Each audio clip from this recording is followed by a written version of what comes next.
wanting to experience more, and knowing that we're not meant to do this alone.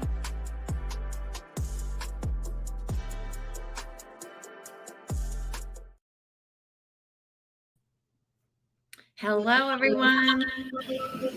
Welcome. Okay, now we do have some funny feedback. Hopefully it clears itself up. It sounds better now. Guys, I'm so excited today to bring to you Emily Wilcox. Emily, thank you for being here. Oh, you're so welcome. I'm really happy to be here. Awesome. So tell us how people typically know you. Yeah, so I built 2 7-figure businesses in the masculine energy. So there are people that know me as an e-commerce brand owner. There's people that know me as an Amazon guru agency owner. And in this current phase of life, I spend most of my time as a money and business mentor. So there are many women entrepreneurs that know me primarily as their coach and mentor and as the person who's helping them with the strategy and energetics of building a 7-figure business. So I really am all of those things. And of course, a mother and a CrossFit lover and a wife and all of those things as well. So many titles. So cool. I'm excited to dive into this. Tell us a little bit about your story, kind of, how you got to where you are now. Yeah. So as I mentioned, I do have 2 7-figure businesses, an e-commerce brand and an Amazon agency. I never actually thought I would be an entrepreneur. I sort of stumbled into it. I was in corporate sales. My husband was more entrepreneurial, and I thought, well, I'll have the safe, steady income, and he can take the risks, and that'll be how we do it. And after having my daughter and going back from maternity leave, it was a really rough re-entry into corporate America, much more so than I expected. And we actually had started our e-commerce business. It was a baby clothing company. We started it while I was on maternity leave with my daughter.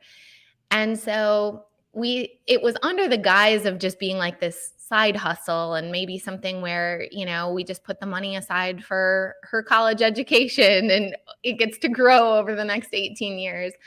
But when it was really tough going back and I could see all of a sudden so clearly how, women really are discriminated against in the workplace, how tough it is to be a mother who's breastfeeding and, traveling for work and all of these different things.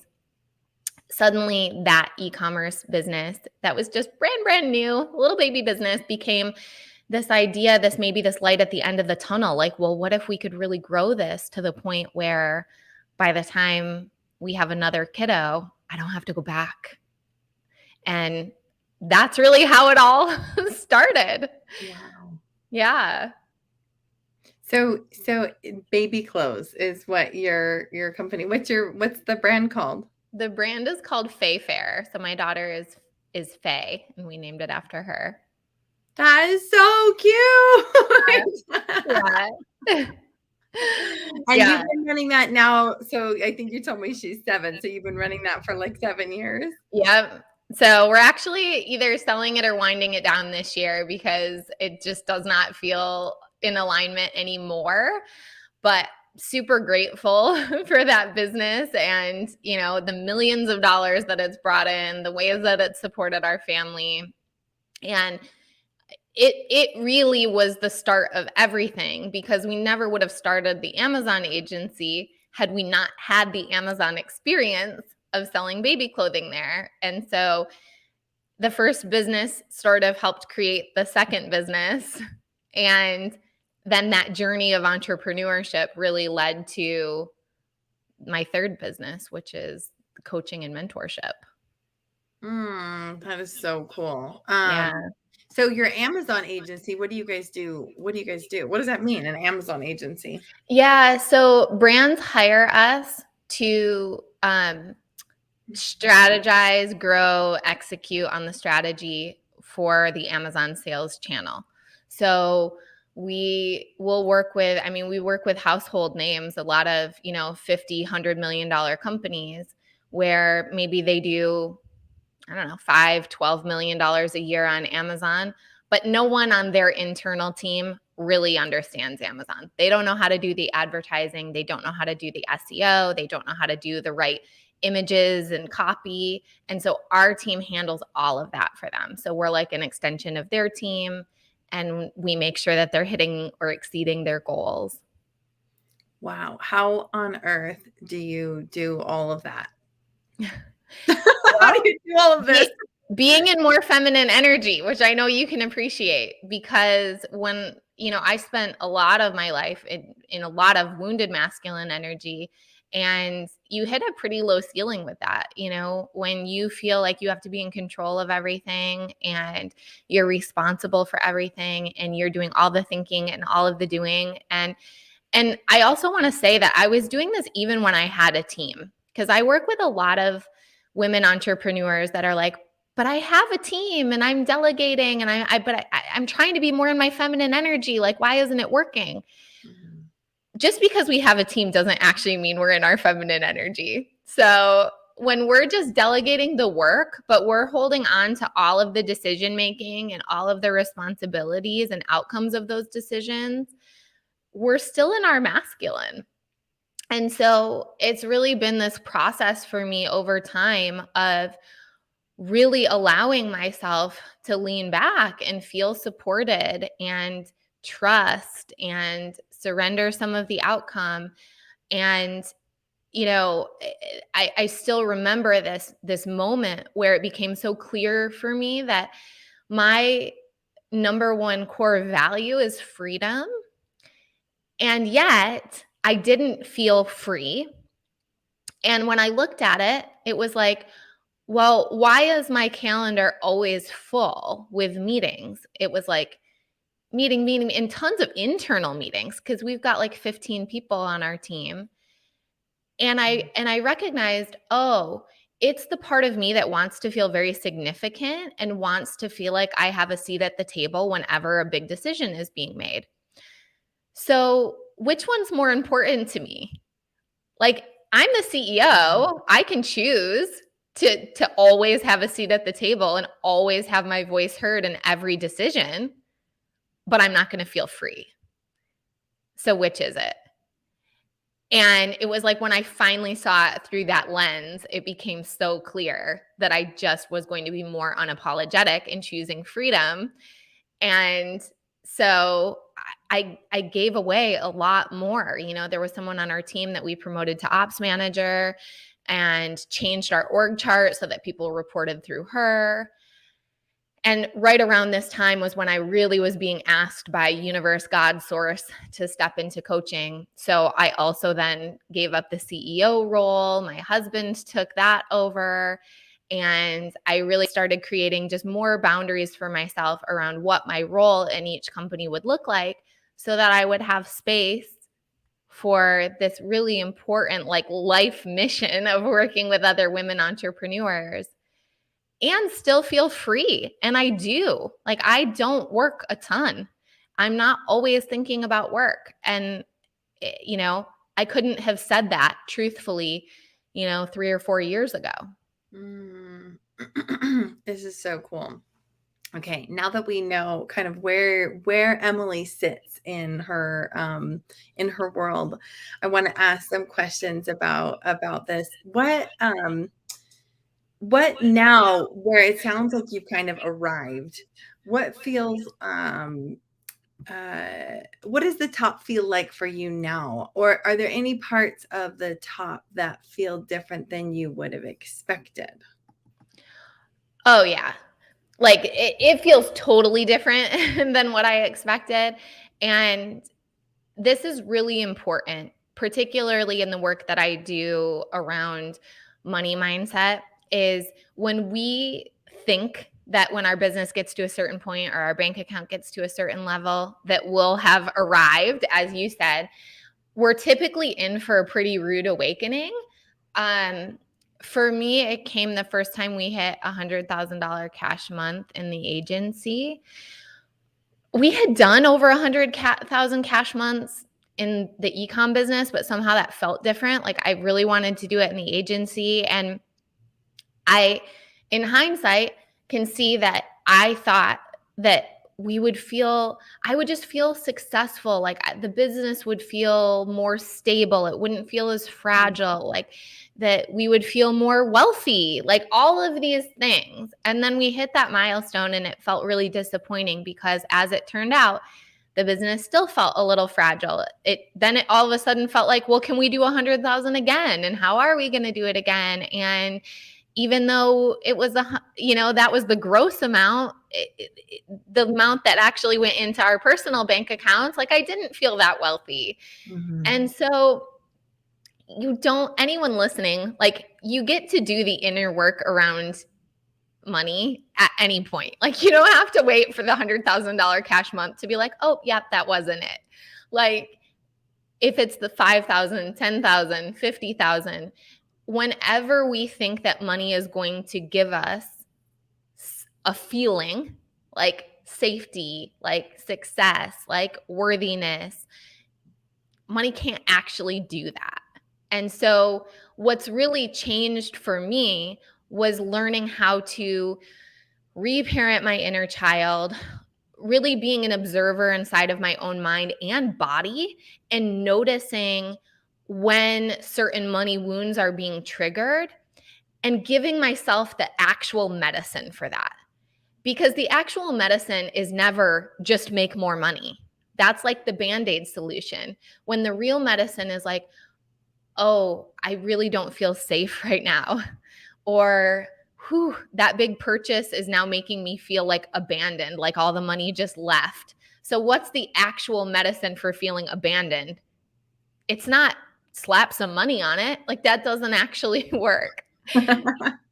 And so if you look at my bank accounts now and my businesses, like in some respects, there's not a lot that's materially changed over the last couple of years. But for me, everything feels like it's changed because I've completely changed my relationship with money and how I view success. And I feel so happy with what I get to do every day that it's like, oh, this is the prize.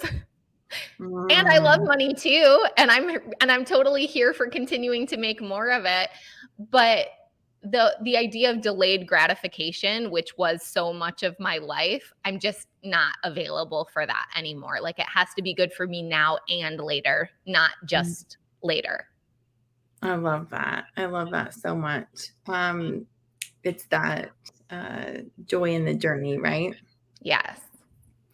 So what does still feel vulnerable to you right now? What feels vulnerable to you today? I was just on a mastermind call yesterday and was vulnerably sharing how in the month of June, what I noticed in myself and am now committed to working on is some addiction to the sales coming in and the money and the DMs and like just kind of like the action in my coaching business specifically. And so just to set the context for that, my birthday is at the end of May and I did all kinds of fun flash sales for my birthday. So I had like this 5-day period where there were like 12 different offers and sales were just popping off like all day, every day, which was really fun. And what happened on the back end of that was I got really used to like refreshing things, like just being in the email box where receipts come through. So like seeing if any more sales came in or like being in my DMs more often than I want to be with, to like answer any buying questions or be available to send links. And that's not how I desire to run my business, nor do I think that's scalable. So, just sharing super vulnerably, that's where I'm at, is like kind of reworking my standards and having a little more healthy boundary around that, because truthfully, it's not It's not super joyful. Like, it's fun to celebrate when a sale comes through and be like, oh my gosh, this person said yes. Like, I can't wait to work with them. Like, that part feels very human to me. It's not like I'm thinking, cha-ching, there's more money in my bank account. Like, but just like being addicted to like the activity in my business is not the vibe. Mm-hmm. And isn't that a continual work in progress? That is the piece that I see where it's like our masculine heralded society is just addicting. It just is. It's like the nature of things. So we have to always like put weight into the scales on the other side, on the feminine energy side, and find the beauty in the being. But it's not as seductive. It's just not. Right. Yeah. It's like way more gratifying in the long run, but not as like immediately gratifying. 1000%. Yes. Oh, I love that. Thanks for sharing that. Yeah. What are the things that you hold most precious or even sacred? My relationship to source and the way that we co-create, like, it feels so precious, so sacred, so playful, so sweet. Like, I like thinking about this body of energy that's like running the cosmos, that also cares to like move little things in my schedule so that it all just lines up so beautifully. And it turns out that the thing that got canceled or rescheduled or pushed back created space for some really joyful, unexpected thing that I never could have imagined. And like, I just see spirit showing up in my schedule and in so many other places all the time. And it feels like such an act of affection and sweetness and intimacy, because it's like the person that loves you so much that they care that like your vitamins are out and in the little cup for you in the morning. Like it's always in like the tender little insignificant, inconsequential things that like there's so much love. I love that so much. I think that that's a key that is often kind of missed around being able to be in our feminine is like resting in the masculine space of the universe. Like everything you're describing is like pursued, you're being cherished, like an act of affection, you said. I just love that. I do too. Like, I'm so grateful for it. And then, of course, the other thing that comes to mind is just like my relationship with my kids and my husband. Like, our little family unit brings me so much joy. And it's always in the little moments that are like, I do try to share them actually. And I think it brings other people joy as well. But with the things that are the most sacred, it never feels like there are the right words or the right photograph or the right anything to fully capture it. Like, can you feel the joy in my body when I see like my son's crazy blonde bedhead in the morning? Like, it's just a ridiculous amount of joy. And I'm not convinced that a picture does it justice, but I still want to take 85 pictures. I love that so much. I just posted a picture of my daughter a couple days ago, and it was she was in a pool, and I like was posting it with that same like energy that you're describing. And I actually wrote like, you probably just see a kid in a pool, but let me tell you what I see. Yes. I love that, Emily. Tell us about, as we wrap up today, I like to ask this of every woman that I've featured on here, is what is one of the most fulfilling experiences of your life? For me, it's really feeling like I'm on mission. And for a long time, I didn't really have that feeling. I always felt like I was where I was supposed to be in that moment, but it never felt like that was the thing. It always sort of felt like it was the next step in whatever the thing was. And I would say even with our e-commerce business, even with our agency, we've had mentors ask us at points in time, like, is this it? Like, is this what you see yourself doing forever? And it was like, no. Like, I know I named it after my kid, and if someone wants to buy the business or whatever, like, fine. It never felt like this is my legacy. This is my life's work. It felt like a piece of a bigger puzzle. And when I stepped into money and business mentorship and working with other women entrepreneurs, like, all of a sudden it felt like it held this bigger mission of really changing the planet through putting more wealth in the hands of women, and women that are getting that wealth through balanced feminine and masculine energy. Like, they're not sacrificing their family, they're not sacrificing their joy. They get all of it, and really ushering in this new paradigm of wealth that gets to come that way. And when I think about that, I really 1000% believe that we change our planet when we do that. Like, everything gets better. And having that sense of purpose and that on mission feeling every day is something I just really relish and cherish. And, truthfully, I wasn't sure if I would ever feel it. And now that it's here, it's like, oh, this is so good. Wow. I love that. I think about that often because I think, like, is it possible to feel that if you're running a vacuum sales company? Is it possible to, like, do you know what I mean? It's like, Right. but like those roles are so important, but it is interesting to think about that. Is it possible to feel that while you are in corporate? Is it possible to feel that while you're running a baby clothing store? Like, I mean, I've asked myself those questions a million times, because when I was in corporate sales, I really had to give myself pep talks sometimes, because I would say, like, if I didn't go to work today, like, would anything change? Would anything actually be different?